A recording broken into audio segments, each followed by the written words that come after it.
This vampire showed up while you were away. I'm guessing it's the one you found in Dim Hollow Crypt. Says it's got something really important to say to you. So let's hear it.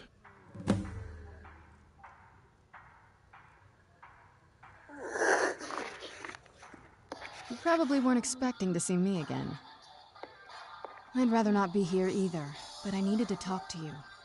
It's important, so please just listen, before your friend here loses his patience. Well, it's about me, and the Elder Scroll that was buried with me.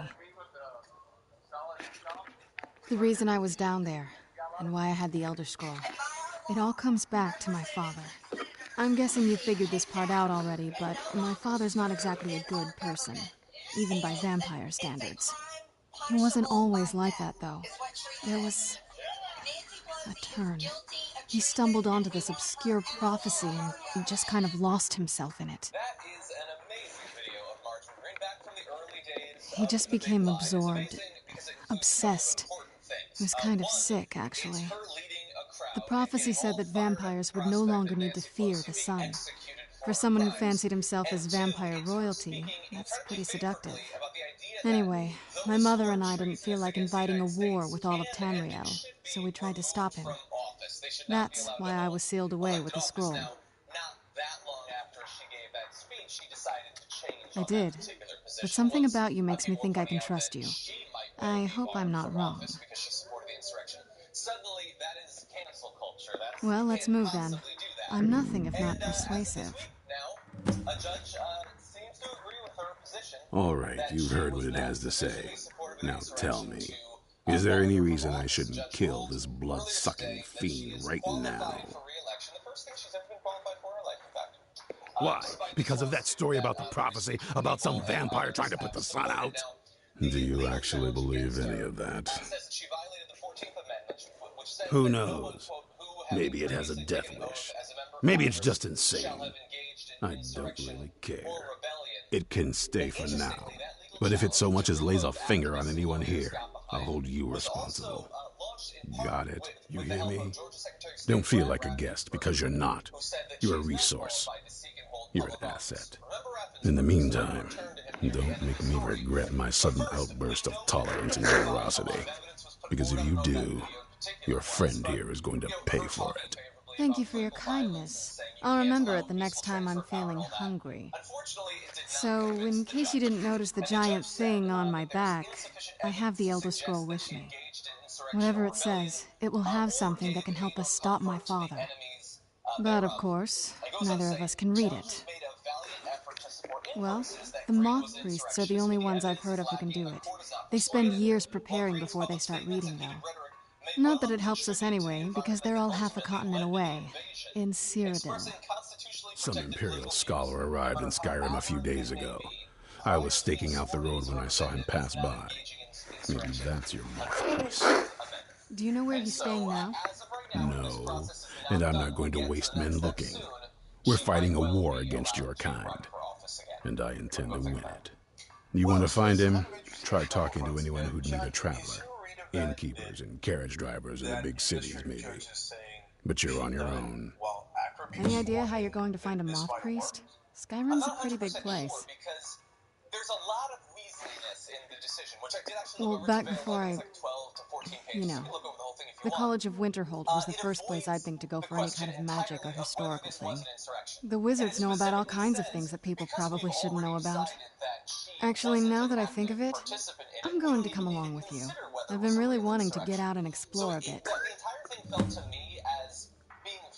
I mean, as much as anyone. Not a lot.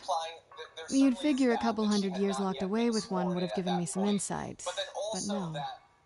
Turns out you don't learn much from just sleeping with something.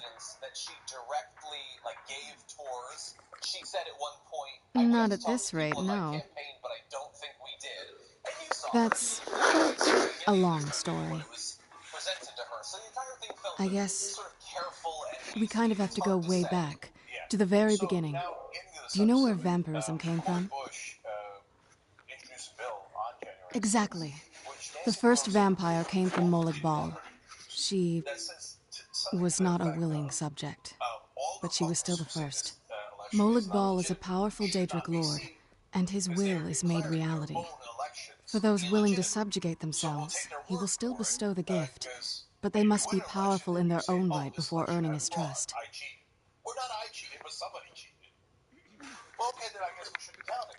Nobody's ever asked me that before.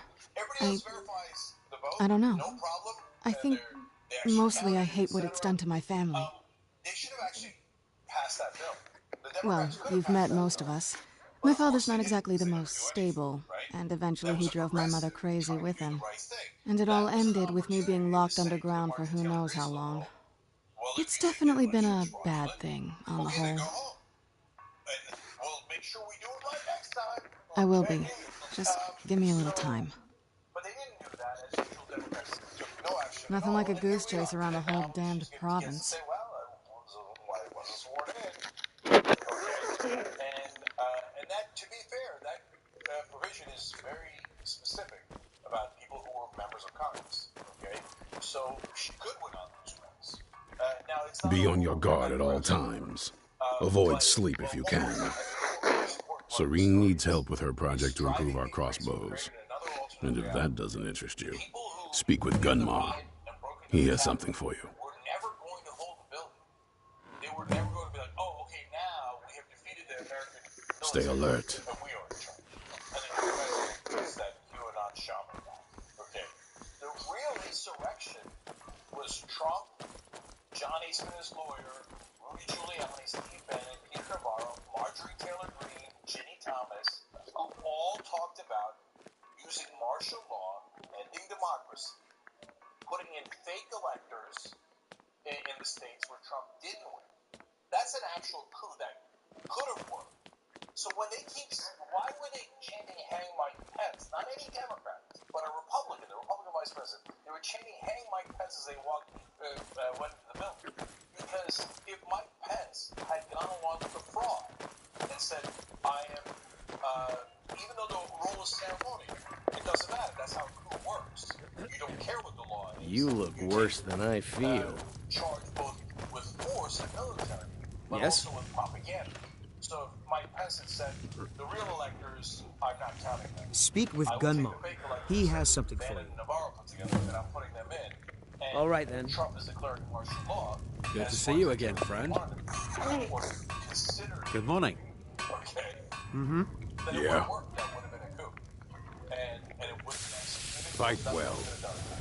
And then we would have to try to fight the government, and et cetera. And so... Yes?